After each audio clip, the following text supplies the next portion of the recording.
सुवर्णरजतस्त्रजां चन्द्रां हिरण्मयीं लक्ष्मीं जातवेदो मावह होतां मावह जातवेदो लक्ष्मीमानपगामिनीं यस्यां हिरण्यं विन्देयं कामश्वं पुरुषानहम्।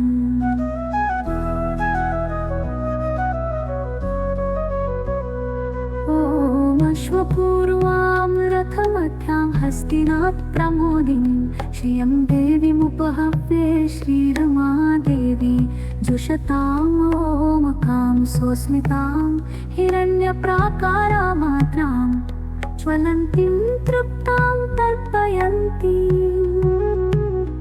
पद्मे स्थितां पदमावरणां तामिहोपहवये श्रियं चन्द्रां प्रभासां यशसा ज्वलन्ती श्रियं लोके देवजुष्टामुदारां तां पद्मिनीं शरणं प्रपथे अलक्ष्मीर्मे नश्यतां त्वाग्णे। ओमादित्यवर्णे तप्सोऽवधि जातो वनस्पतिस्तव वृक्षोऽस्तबिल्वः तस्य फलानि तपसा नुदन्तु या अन्तरायाश्च पाय अलक्ष्मीः। पूर्वयतु देव सखा कीर्तिश्च मनिना सह प्रदुर्भूतोऽस्मि राष्ट्रेऽस्मिन् कीर्तिं वृद्धिं ददातु मे क्षुत्पिपासामलां ज्येष्ठमलक्ष्मीं नाशयाम्यहम् अभूतिमसमृद्धिश्च सर्वां निर्णुद मे गृहान्।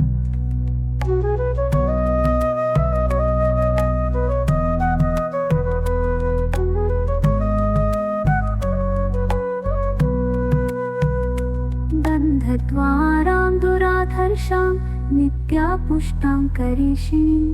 ईश्वरीं सर्वभूतानां तामिहोपहवये श्रियं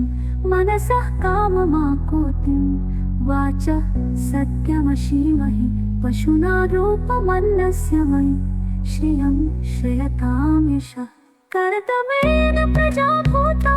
मयि सम्भवकर्दम श्रियं वास्य मे कुले मातरं पद्मपाणिनी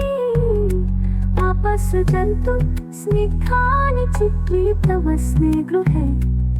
निज देवी मातरं श्रियं वासय मे कुले। आद्रा पुष्करिणीं पुष्टिं पिङ्गलापदमालिनीं चन्द्रां हिरण्मयीं लक्ष्मीं जातवेदो मावह आद्रां यः करिणीं यष्टिं सुवर्णां हेममालिनीं सूर्यां हिरण्मयीं लक्ष्मीं जातवेदो मावह तां मावह जातवेदो लक्ष्मीमनपगामिनीं यस्यां हिरण्यं प्रभूतं गावो दास्यो आश्रानमिन्देयं पुरुषानहम्। यः शुचिप्रयतो भूत्वा जुहुयादाज्यमन्वहं सूक्तं पञ्चदशचकाम सततं जपेत्।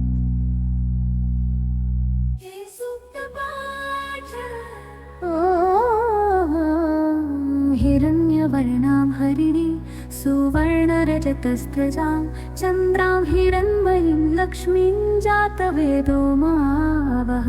होतां मावह जातवेदो लक्ष्मीमानपगामिनीं यस्यां हिरण्यं विन्देयं कामश्वं पुरुषानहम्।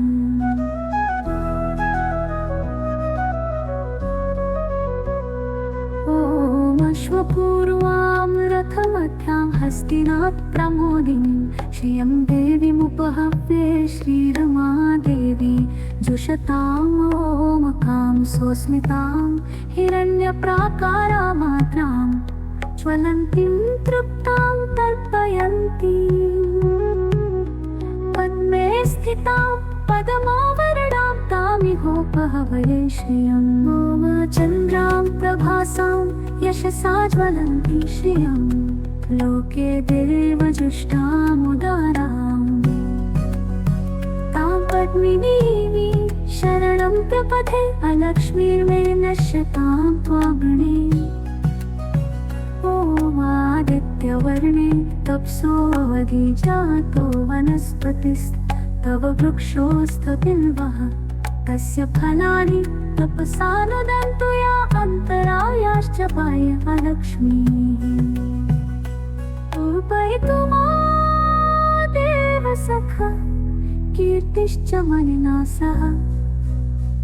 प्रदुरभूतोऽस्मि राष्ट्रेऽस्मिन् कीर्तिं वृद्धिं ददातु मे क्षुत्पिपासामलां ज्येष्ठमलक्ष्मीं नाशयाम्यहम् अभूतिमसमृद्धिं च सर्वां निर्णुद मे गृहात्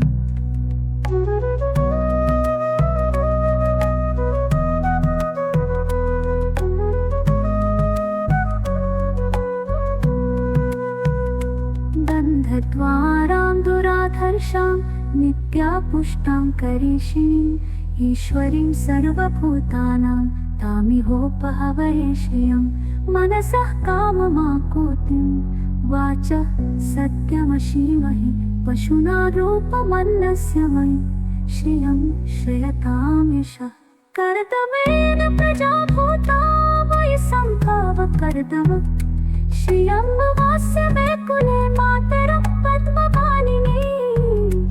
आपसृजन्तु स्निग्धानि चित्रे तव स्ने गृहे निज देवी मातरं श्रियं वासय मे कुले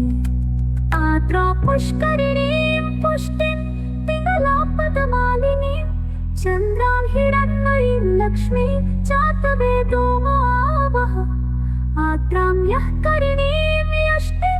सुवर्णां हेममालिनीं सूर्यां हिरण्मयीं लक्ष्मीं जातवेदो आवह तां मामवह जातवेदो लक्ष्मीमनपगामिनी यस्याभिरण्यं प्रभूतं गावो दास्यो आश्रादमिन्देयं पुरुषानहम् यः शुचिप्रयतो भूत्वा जुहुयादाज्यमम्महं सूक्तं पञ्चदशचकाम सततं जपे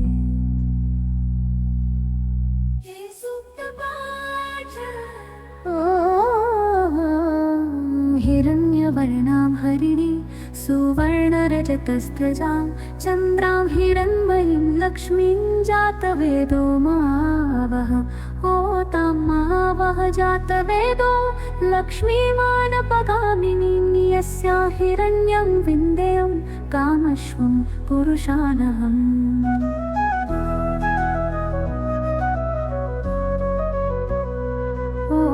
अश्वपूर्वां रथमध्यां हस्तिनात् प्रमोदिनीं श्रियं देवीमुपहव्ये श्रीरमादेवी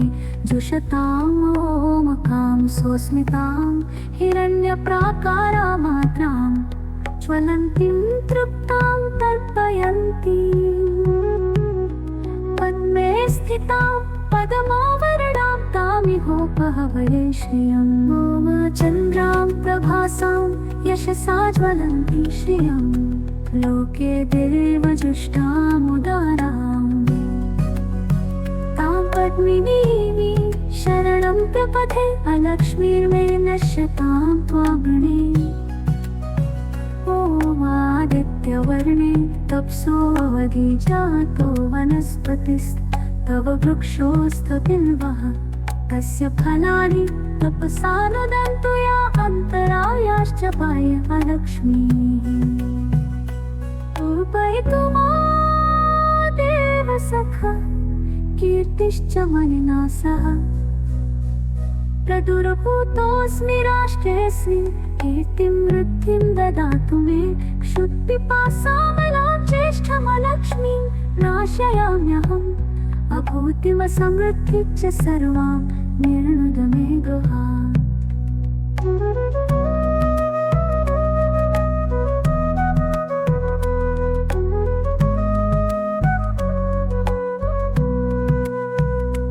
गन्धद्वारां दुराधर्षां नित्यापुष्टां करीषिणीं ईश्वरीं सर्वभूतानां तामिहोपहवये श्रियं मनसः काममाकुतिं वाचः सत्यमशीमहि पशुना रूपमन्नस्य मयि श्रियं श्रयतां यशः कर्दमेन प्रजाभूता वै सम्भवकर्दम श्रियं वास्य मे कुले मातरं पद्मपाणिनी आपसृजन्तु स्निग्धानि चित्रितवस्ने गृहे निज देवी मातरं श्रियं वासय मे कुले आद्रा पुष्करिणीं पुष्टिं पिङ्गलापदमालिनीं चन्द्रां हिरण्मयीं लक्ष्मीं जातवेदो महावः आद्रां यः करिणीं यष्टिं सुवर्णां हेममालिनीं सूर्यां हिरण्मयीं लक्ष्मीं जातवेदो महावः तां मामवः जातवेदो लक्ष्मीमनपगामिनी यस्याभिरण्यं प्रभूतं गावो दास्यो आश्रादमिन्देयं पुरुषानहम् यः शुचिप्रयतो भूत्वा जुहुयादाज्यमन्वहं सूक्तं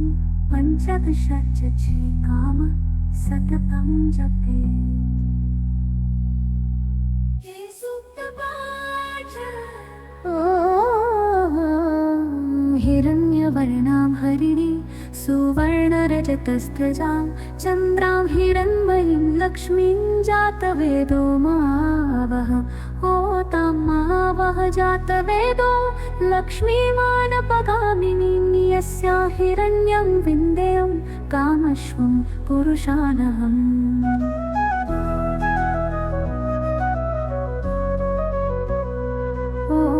अश्वपूर्वां रथमध्यां हस्तिनात् प्रमोदिनीं श्रियं देवीमुपहव्ये श्रीरमादेवी जुषतामोमकां सोऽस्मितां हिरण्यप्राकारामात्रां ज्वलन्तीं तृप्तां तर्पयन्तीं पद्मे स्थितां पदमावरणां तामिहोपहवये श्रियं मम चन्द्रां प्रभासां यशसा ज्वलन्ती श्रियं लोके देवजुष्टामुदारां तां पद्मिनीं शरणं प्रपथे अलक्ष्मीर्मे नश्यतां त्वागृणे ओमादित्यवर्णे तप्सोऽवधि जातो वनस्पतिस्तव वृक्षोऽस्तबिल्वः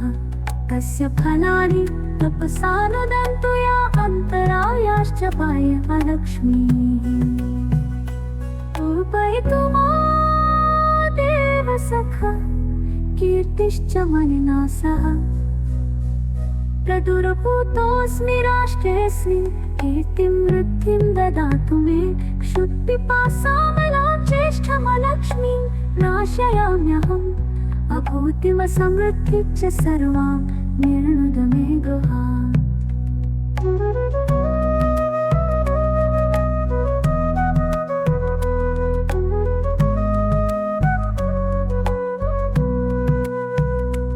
गन्धद्वारां दुराधर्षां नित्यापुष्टां करीषिणीं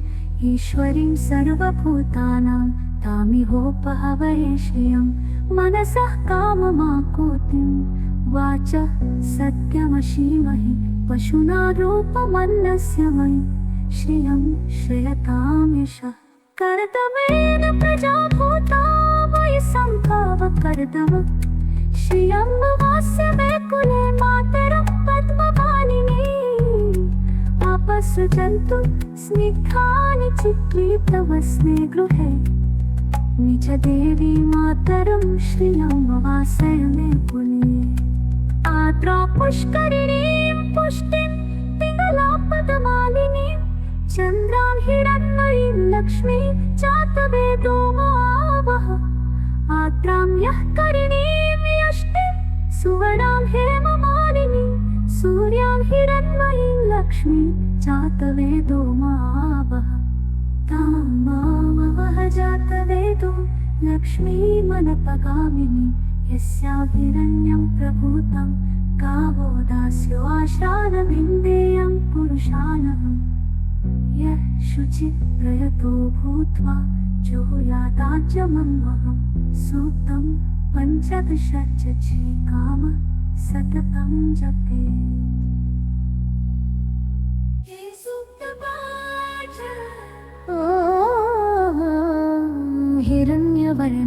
हरिणी सुवर्णरजतस्रजां चन्द्रां हिरण्मयीं लक्ष्मीं जातवेदो मावह होतां मावह जातवेदो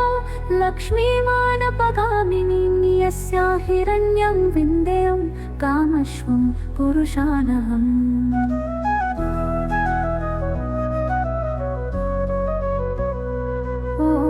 अश्वपूर्वां रथमध्यां हस्तिनात् प्रमोदिनीं श्रियं देवीमुपहव्ये श्रीरमादेवी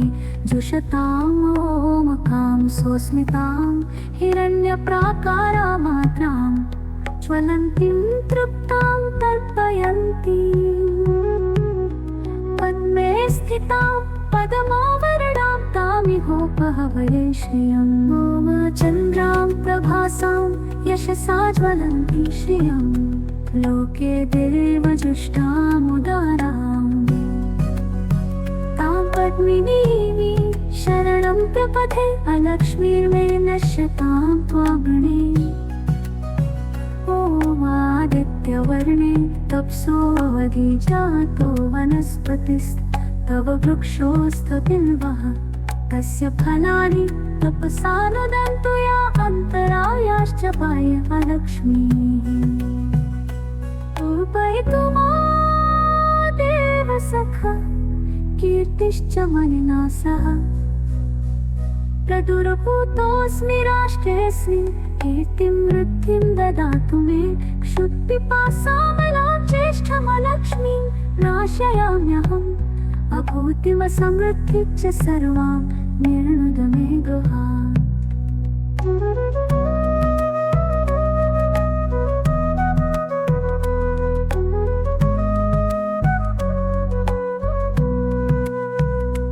गन्धद्वारां दुराधर्षां नित्यापुष्टां करीषिणीं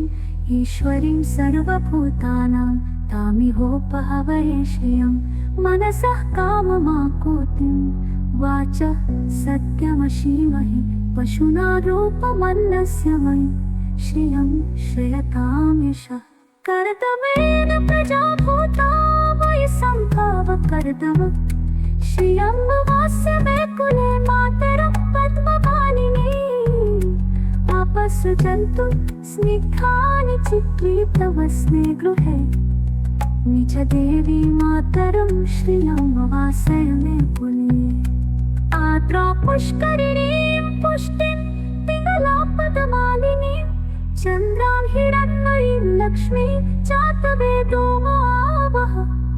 आद्रां यः करिणीं यष्टिं सुवर्णां हेममालिनीं सूर्यां हिरण्मयीं लक्ष्मीं जातवेदो मावह तां मावह जातवेदो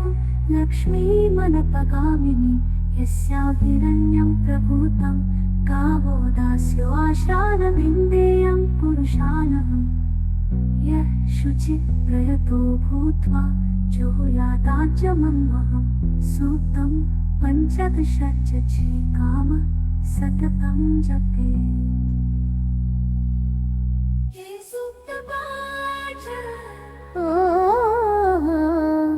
हिरण्यवर्णां हरिणी सुवर्णरजतस्रजां चन्द्रां हिरण्मयीं लक्ष्मीं जातवेदो मावह होतां मावह जातवेदो लक्ष्मीमानपगामिनीं यस्या हिरण्यं विन्देयं कामश्वं पुरुषानहम्।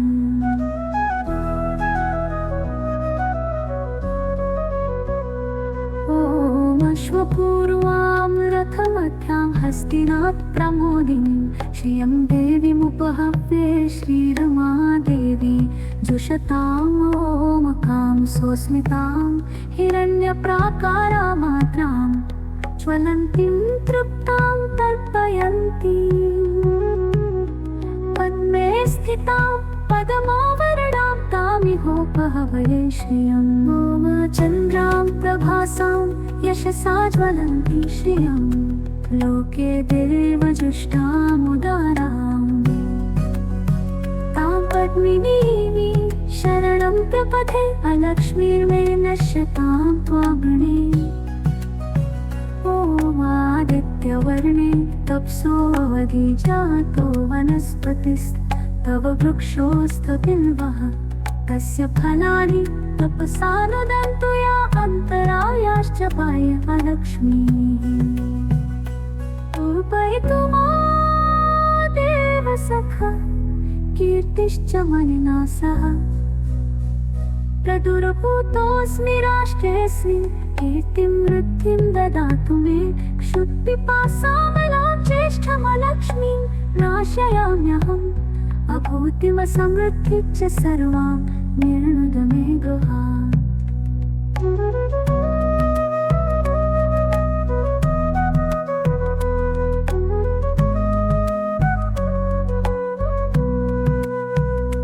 बन्धद्वारां दुराधर्षां नित्यापुष्टां करीषिणीं ईश्वरीं सर्वभूतानां तामिहोपहवये श्रियं मनसः काममाकुतिं वाचः सत्यमशीमहि पशुना रूपमन्नस्य मयि श्रियं श्रयतां यशः कर्दमेन प्रजाभूता मयि सम्भवकर्दम श्रियं वास्य मे कुले मातरं पद्मपाणिनी आपसृजन्तु स्निग्धानि चित्रितवस्ने गृहे निज देवी मातरं श्रियं वासय मे कुले आद्रा पुष्करिणीं पुष्टिं पिङ्गलापदमालिनीं चन्द्रां हिरण्मयीं लक्ष्मीं जातवेदो महावः आद्रां यः करिणीं यष्टिं सुवर्णां हेममालिनीं सूर्यां हिरण्मयीं लक्ष्मीं जातवेदो महावः तां मामवः जातवेदो लक्ष्मीमनपगामिनी यस्याभिरण्यं प्रभूतं गावो दास्यो आश्रादमिन्देयं पुरुषानहम् यः शुचिप्रयतो भूत्वा जुहुयादाज्यमम्महं सूक्तं पञ्चदशचकाम सततं जपे ये सूक्तपाठ हिरण्यवर्णां हरिणी सुवर्णरजतस्त्रजां चन्द्रां हिरण्मयीं लक्ष्मीं जातवेदो मावः ओ तां मावः जातवेदो लक्ष्मीमानपगामिनीं यस्या हिरण्यं विन्देयं कामश्वं पुरुषानहम्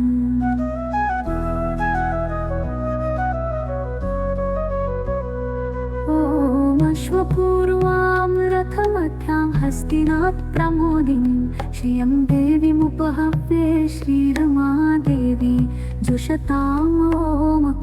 सोऽस्मितां हिरण्यप्राकारामात्रां ज्वलन्तीं तृप्तां तर्पयन्तीं पद्मे स्थितां पदमावरणां तामिहोपहवये श्रियं मम चन्द्रां प्रभासां यशसा ज्वलन्ती श्रियं लोके देवजुष्टामुदारां तां पद्मिनीं शरणं प्रपथे अलक्ष्मीर्मे नश्यतां त्वाग्णे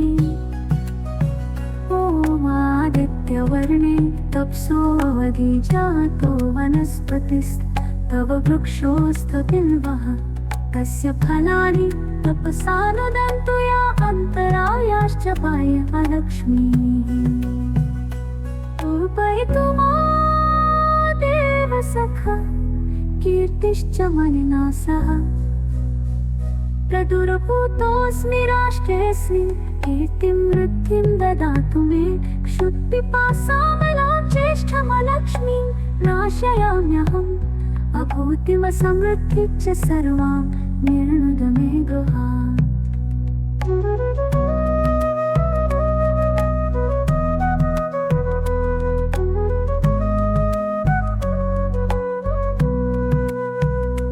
बन्धद्वारां दुराधर्षां नित्यापुष्टां करीषिणीं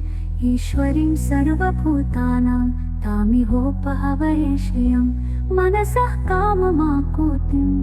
वाचः सत्यमशीमहि पशुना रूपमन्नस्य मयि श्रियं श्रयतां यशः कर्दमेन प्रजाभूता वै सम्भवकर्दम श्रियं मे कुले मातरं पद्मपाणिनी आपसृजन्तु स्निग्धानि चित्रीतवस्ने गृहे निज देवी मातरं श्रियं मे कुले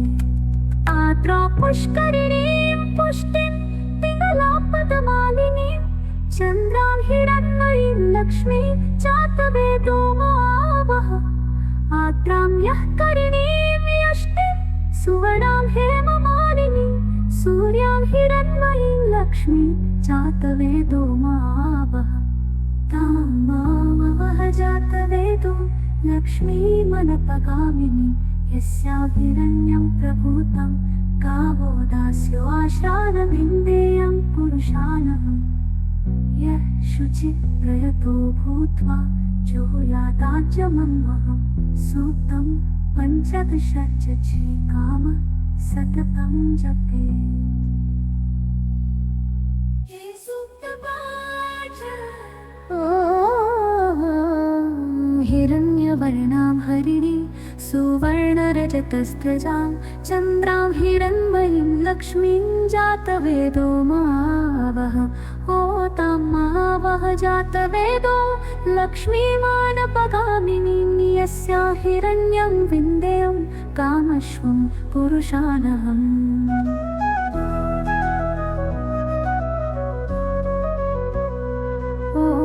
अश्वपूर्वां रथमध्यां हस्तिनात् प्रमोदिनीं श्रियं देवीमुपहव्ये श्रीरमादेवी जुषतामोमकां सोऽस्मितां हिरण्यप्राकारामात्रां ज्वलन्तीं तृप्तां तर्पयन्तीं पद्मे स्थितां पदमावरणां तामिहोपहवये श्रियं मम चन्द्रां प्रभासां यशसा ज्वलन्ती श्रियं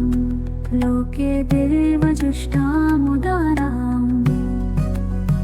तां पद्मिनीं शरणं प्रपथे अलक्ष्मीर्मे नश्यतां त्वामृणे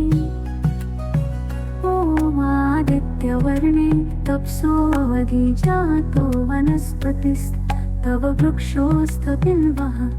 तस्य फलानि तपसा नुदन्तु या अन्तरायाश्च पाय अलक्ष्मीः पूर्वयतु मा देवसखा कीर्तिश्च मनिना सह प्रदुर्भूतोऽस्मि राष्ट्रेऽस्मिन् कीर्तिं वृद्धिं ददातु मे क्षुत्पिपासामलां ज्येष्ठमलक्ष्मीं नाशयाम्यहम् अभूतिमसमृद्धिं च सर्वां निर्णुद मे गृहात्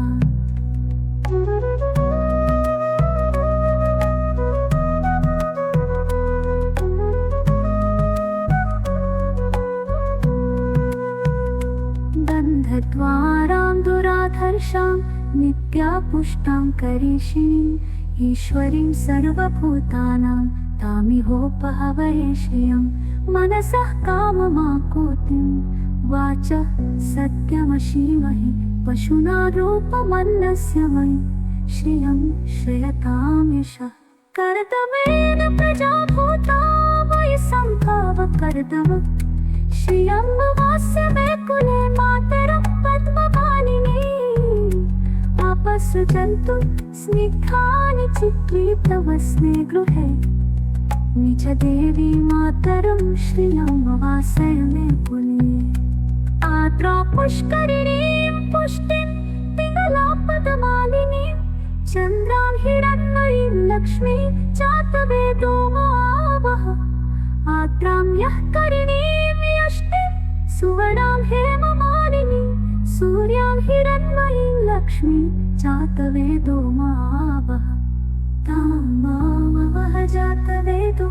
लक्ष्मीमनपगामिनी यस्याभिरण्यं प्रभूतं गावो दास्यो आश्रादमिन्देयं पुरुषानहम्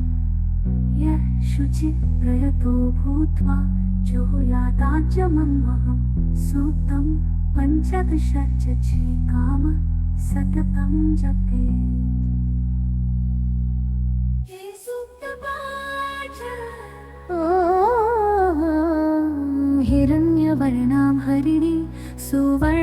रजतस्त्रजां चन्द्रां हिरण्मयीं लक्ष्मीं जातवेदो मावह होतां मावह जातवेदो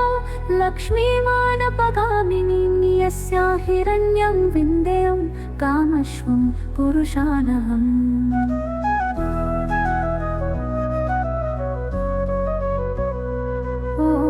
अश्वपूर्वां रथमध्यां हस्तिनात् प्रमोदिनीं श्रियं देवीमुपहव्ये श्रीरमादेवी जुषतां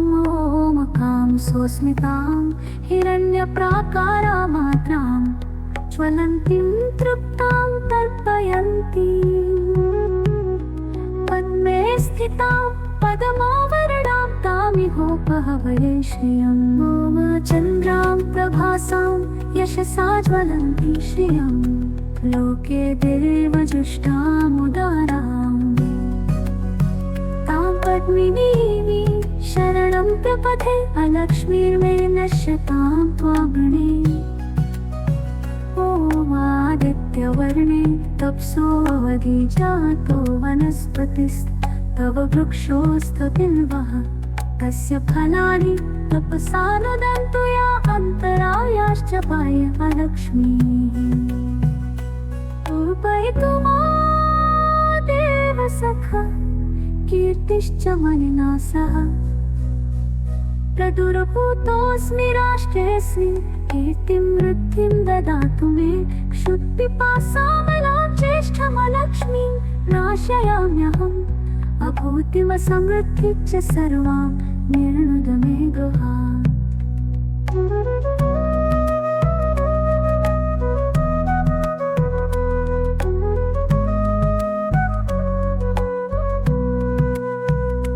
दन्धद्वारां दुराधर्षां नित्यापुष्टां करीषिणीं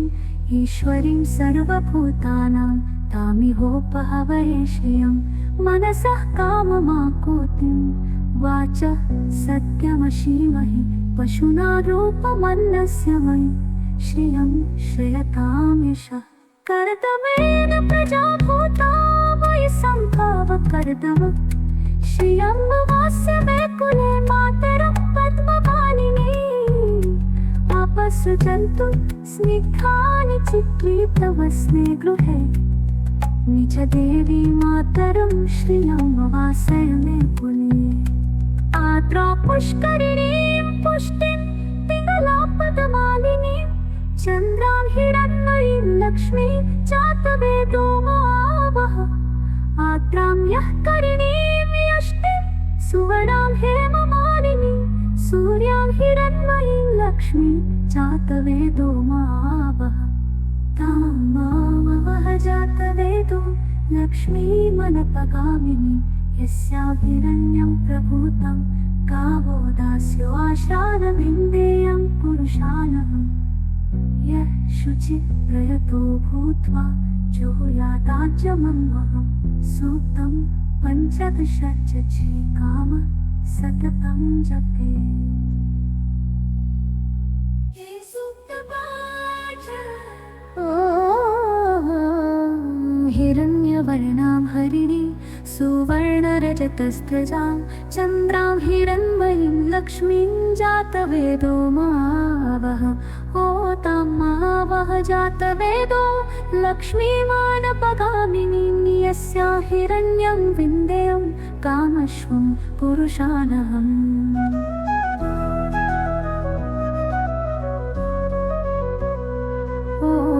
अश्वपूर्वां रथमध्यां हस्तिनात् प्रमोदिनीं श्रियं देवीमुपहव्ये श्रीरमादेवी जुषतां सोऽस्मितां हिरण्यप्राकारामात्रां ज्वलन्तीं तृप्तां तर्पयन्तीं पद्मे स्थितां पदमावरणां तामिहोपहवये श्रियं ॐ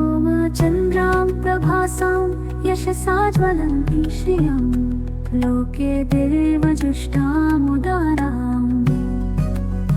तां पद्मिनीं शरणं प्रपथे अलक्ष्मीर्मे नश्यतां त्वागणे। ॐ आदित्यवर्णे तप्सोऽवधि जातो वनस्पतिस्तव वृक्षोऽस्तबिल्वः तस्य फलानि तपसानुदन्तु या अन्तरायाश्च बाह्यलक्ष्मीः पूर्वयतु देव सखा कीर्तिश्च मनिना सह प्रदुर्भूतोऽस्मि राष्ट्रेऽस्मिन् कीर्तिं वृद्धिं ददातु मे क्षुत्पिपासामलां ज्येष्ठमलक्ष्मीं नाशयाम्यहम् अभूतिव समृद्धिश्च सर्वां निर्णुद मे गृहात्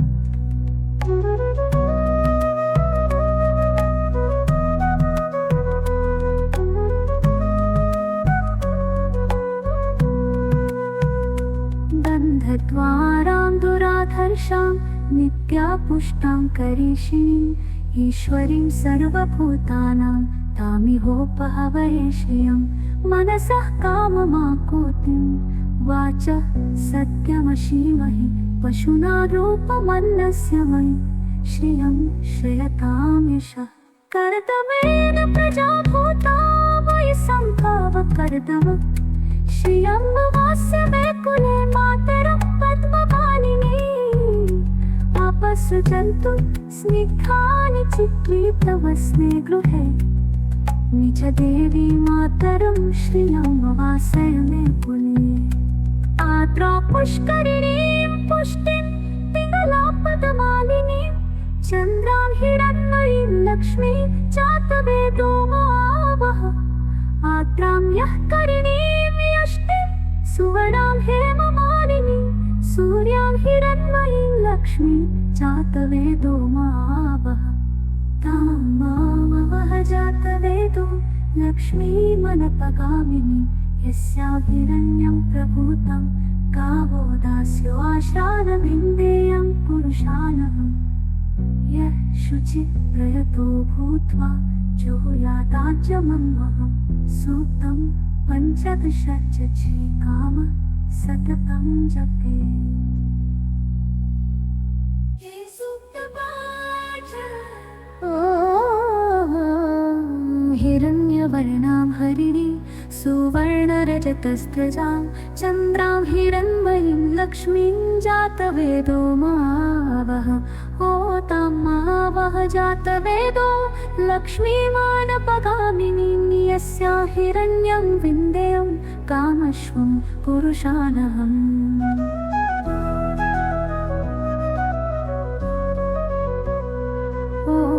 अश्वपूर्वां रथमध्यां हस्तिनात् प्रमोदिनीं श्रियं देवीमुपहव्ये श्रीरमादेवी जुषतां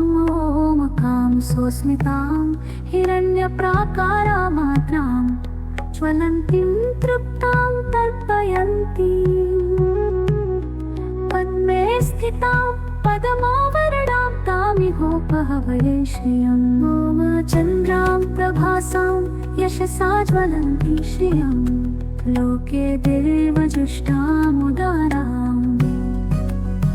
तां पद्मिनीं शरणं प्रपथे अलक्ष्मीर्मे नश्यतां त्वामृणे आदित्यवर्णे तप्सोऽवधि जातो वनस्पतिस्तव वृक्षोऽस्तबिल्वः तस्य फलानि तपसानुदन्तु या अन्तरायाश्च बाह्यलक्ष्मीः पूर्वयतु देव सखा कीर्तिश्च मनिना सह प्रदुर्भूतोऽस्मि राष्ट्रेऽस्मिन् कीर्तिं वृद्धिं ददातु मे क्षुत्पिपासामलां ज्येष्ठमलक्ष्मीं नाशयाम्यहम् अभूतिव समृद्धिश्च सर्वां निर्णुद मे गृहात्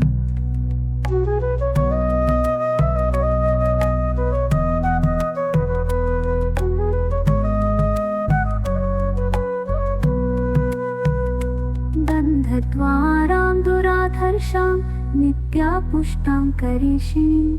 ईश्वरीं सर्वभूतानां तामिहोपहवये श्रियं मनसः काममाकुतिं वाचः सत्यमशीमहि पशुना रूपमन्नस्य मयि श्रियं श्रियतां यशः कर्दमेन प्रजाभूता मयि संभव कर्तव श्रियंवास्य मे कुले मातरं पद्मपाणिनी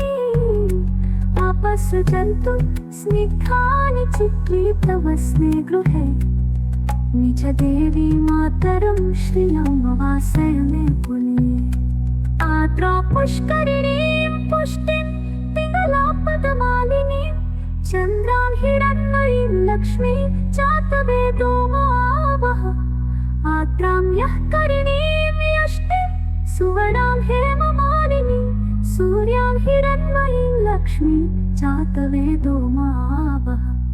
तां मामवह जातवेदो लक्ष्मीमनपगामिनी यस्यां हिरण्यं प्रभूतं गावो दास्यो आश्रादमिन्देयं पुरुषानहम् यः शुचिप्रयतो भूत्वा जुहुयादाज्यमम्महं सूक्तं 15 काम सततं जपे।